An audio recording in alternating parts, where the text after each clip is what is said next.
Hey everyone, how y'all doing? Hey, how are you? Nice to meet you. It's very nice to meet you guys. I am absolutely loving this show. I am so grateful for the opportunity to have you guys on the Geekcentric podcast to talk about it. My questions are kind of like a little bit all over the place, so I feel like this is great that you're all in one room because it can kind of feel a little more conversational. But I kind of want to start with when I saw the trailer in Japan at Star Wars Celebration. Athena, you were there. It lit the room on fire. It was incredible. The one thing that stood out to me right away was just the distinct painterly look to it. And I wanted to know, what were the choices that were made to kind of help find that visual style, kind of like pushing it a little bit more, because this feels very familiar, but also refreshingly different from other animation styles within Lucasfilm animation. Thank you so much for saying that and for noticing that. So one of the things that we've been investigating or were investigating was how could we both go back to old school ways of doing things and intermixing that with the new school.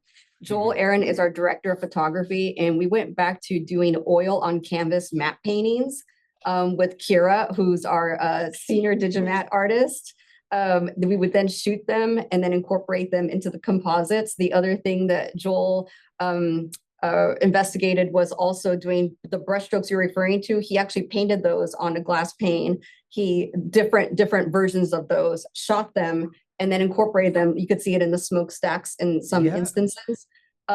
We also went back to practical models, like building miniatures. So we did that in some instances with a ship that you will see I think you would have seen it already, incorporated into the shots. That was great. But we also elevated the animation style by way of what I call breaking the rig, where we added more, how can I say, facial blend shapes, pivot points. We wanted the walk cycles, the body animation to be more fluid and different than what you've seen previously.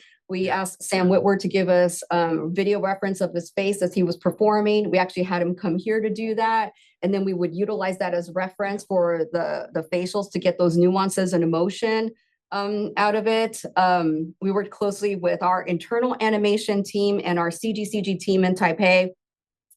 We sent our senior animator out to be at CGCG for 3 months to teach the new aesthetic of what we were trying to aim for. And also we have story artists and animators that are really amazing with martial arts. And we caught them doing all these different flips and things that we were incorporating into the lightsaber duels. I mean, that's some of it. That's like a piece of it, but yeah. It's like a little. Yeah.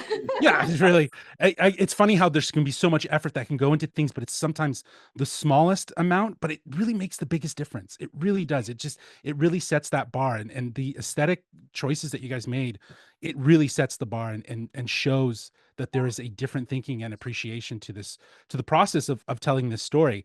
Now the story is definitely something that I love. Like this tone, it leans into that crime, into that, the sort of darker noir vibes, and it works really well with the visual aesthetic. I wanted to know, were there any like some key inspirations either inside or outside of Star Wars that kind of like helped motivated wanting to guide that tone? I think Matt, you'd probably be the best person to ask about this. Yeah, thank you. We obviously use a lot of the touchstones that inspired George in the original Star Wars.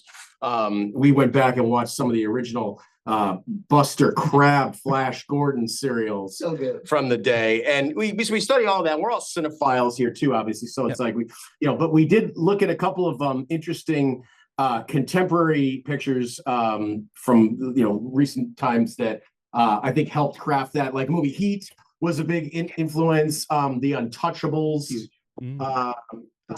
Dark Knight, Godfather, those kinds of classics.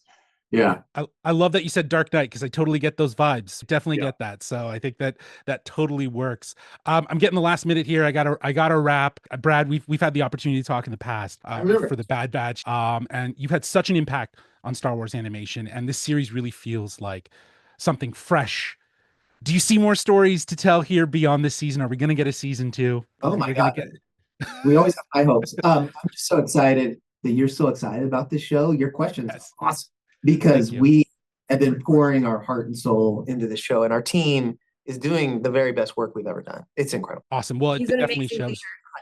Yes, it shows all the love. Thank you for continuing Thank you. to believe in animation and pushing it forward as a medium of great storytelling in this galaxy. Have a Thank good you one, so guys. much. Thank you. That's Bye. awesome.